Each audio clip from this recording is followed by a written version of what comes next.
আজকের আলোচনায় স্বাগতম। আজ আমরা ডালাটেক নামের একটি শক্তিশালী অ্যান্টিবায়োটিক সম্পর্কে জানব, যা ডাক্তাররা প্রায়শই গুরুতর ব্যাকটেরিয়া সংক্রমণের বিরুদ্ধে লড়াই করার জন্য প্রেসক্রাইব করে থাকেন।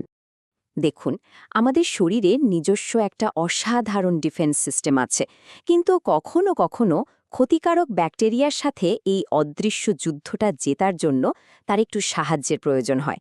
আর ঠিক এখানেই অ্যান্টিবায়োটিকের মতো ওষুধগুলো কাজে আসে। ডাক্তারদের হাতে থাকা এমনই একটা গুরুত্বপূর্ণ হাতিয়ার হল ডালাটেক নামের একটি ওষুধ। এর আসল সক্রিয় উপাদানটা হল ক্লেন্ডামাইসিন। তো এই আলোচনায় আমরা কয়েকটা ধাপে এগোব। আমরা দেখব ডালাটেক আসলে কি, এটা কিভাবে কাজ করে, আর এটা ব্যবহারের সবচেয়ে জরুরি নিয়মগুলো কি। চলুন তাহলে শুরু করা যাক। তো প্রথমেই আসা যাক, এই ডালাটিক জিনিসটা আসলে কি। চলুন একটু গভীরে গিয়ে দেখি কিভাবে এটা ক্ষতিকারক ব্যাকটেরিয়ার বিরুদ্ধে একটা কার্যকর অস্ত্র হয়ে ওঠে। সহজ কথায়, ডালাটিক হল লিনকোসামাইড ক্লাসের একটা অ্যান্টিবায়োটিক। এর মূল কাজটা কি জানেন? এটা ব্যাকটেরিয়ার ভেতরে ঢুকে তাদের প্রোটিন বানানোর ফ্যাক্টরিটাকেই বন্ধ করে দেয়। আর প্রোটিন ছাড়া ব্যাকটেরিয়া তো আর বাড়তেও পারে না, বাঁচতেও পারে না।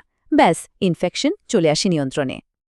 এখন মজার ব্যাপার হলো, ডালাটিক কিন্তু সব ব্যাকটেরিয়ার উপর ঢালাওভাবে কাজ করে না। এটা অনেকটা একজন স্পেশালিস্টের মতো, যে শুধু নির্দিষ্ট কিছু টার্গেট করার শত্রুদেরই চেনে এবং তাদের উপরই হামলা চালায়। এর একটা বড় সুবিধা কি জানেন? আমাদের শরীরের যে ভালো ব্যাকটেরিয়াগুলো আছে, সেগুলো সাধারণত সুরক্ষিত থাকে। আচ্ছা, তাহলে এই যে টার্গেট করে অ্যাটাক করার কথা বললাম, সেটা বাস্তবে কোন কোন রোগের চিকিৎসায় কাজে লাগে? চলো এবার সেটাই দেখি।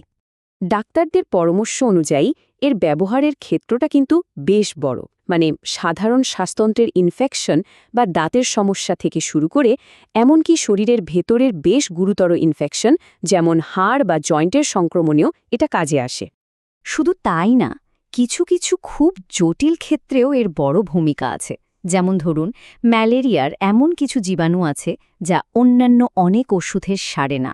সেসব ক্ষেত্রে অন্যান্য চিকিৎসার পাশাপাশি বিকল্প হিসেবেও ডালাটিক ব্যবহার করা হয়। তো এবার আসা যাক ডোজ আর ব্যবহারের নিয়মে। আর মনে রাখতে হবে, এই পুরো বিষয়টাই কিন্তু একজন ডাক্তারের কঠোর তত্ত্বাবধানে হয়। ডালাটিক কিন্তু কয়েকটা ফর্মে পাওয়া যায়। কোনটা ব্যবহার করা হবে সেটা নির্ভর করে ইনফেকশনটা কতটা মারাত্মক তার ওপর।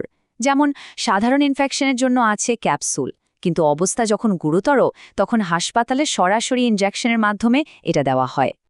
আর ক্যাপসুল খাওয়ার ক্ষেত্রে একটা খুবই জরুরি নিয়ম আছে। এটা সবসময় 1 গ্লাস ভরা পানি দিয়ে খেতে হবে। কারণটা হলো যাতে এটা আমাদের খাদ্যনালীতে কোনো রকম অস্বস্তি বা জ্বালাপোড়া তৈরি করতে না পারে। দেখুন, ছোট্ট একটা নিয়ম কিন্তু কতটা গুরুত্বপূর্ণ। তাহলে মূল কথাটা কি দাঁড়ালো? ডোজ কত হবে, দিনে কবার খেতে হবে, এই সব কিছু ঠিক করবেন একজন ডাক্তার। রোগীর বয়স, ওজন আর ইনফেকশনের ধরন দেখে তিনিই পরিমাণটা বলে দেবেন। এটা নিয়ে নিজে থেকে কোনো সিদ্ধান্ত নেওয়ার প্রশ্নই ওঠে না। ওষুধের কার্যকারিতার পাশাপাশি এর সুরক্ষা নিয়ে জানাও কিন্তু সমান জরুরি। চলুন এবার আমরা এর পার্শ্বপ্রতিক্রিয়া আর সতর্কতাগুলো নিয়ে কথা বলি। দেখুন, যে কোনো কার্যকরী ওষুধের মতোই ডালাটিকেরও কিছু সাইড এফেক্ট থাকতে পারে। কিছু আছে সাধারণ, যেমন বমি ভাব বা ডায়রিয়া। আবার কিছু ক্ষেত্রে গুরুতর সতর্কতাও মানতে হয়। যেমন কারো যদি আগে থেকে পেটের কোনো মারাত্মক রোগ থাকে, তাহলে ডাক্তারকে সেটা অবশ্যই জানাতে হবে। ডাক্তার এই সব ভালো মন্দ দিক বিচার করেই কিন্তু ওষুধটা প্রেসক্রাইব করেন। তাছাড়া কিছু বিশেষ অবস্থাতেও বাড়তি সতর্কতার প্রয়োজন হয়। যেমন প্রেগন্যান্সির সময় খুব প্রয়োজন না হলে এটা ব্যবহার করা হয় না। আবার শিশুদের ক্ষেত্রেও তাদের শরীরের বিভিন্ন অঙ্গপ্রত্যঙ্গ ঠিকমতো কাজ করছে কিনা সেদিকে খেয়াল রাখতে হয়।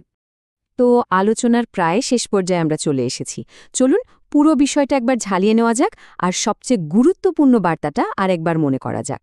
যদি এই পুরো আলোচনা থেকে 4টে কথা মনে রাখতে হয়, তাহলে সেগুলো হলো: 1. ডালেমাইসিটিক একটা শক্তিশালী এবং টার্গেটেড অ্যান্টিবায়োটিক। 2.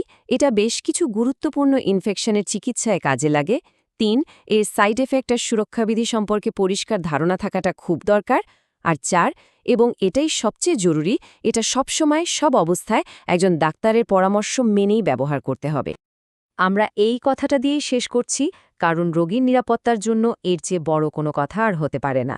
কোনো অবস্থাতেই ডাক্তারের প্রেসক্রিপশন ছাড়া এই ওষুধ ব্যবহার করা যাবে না।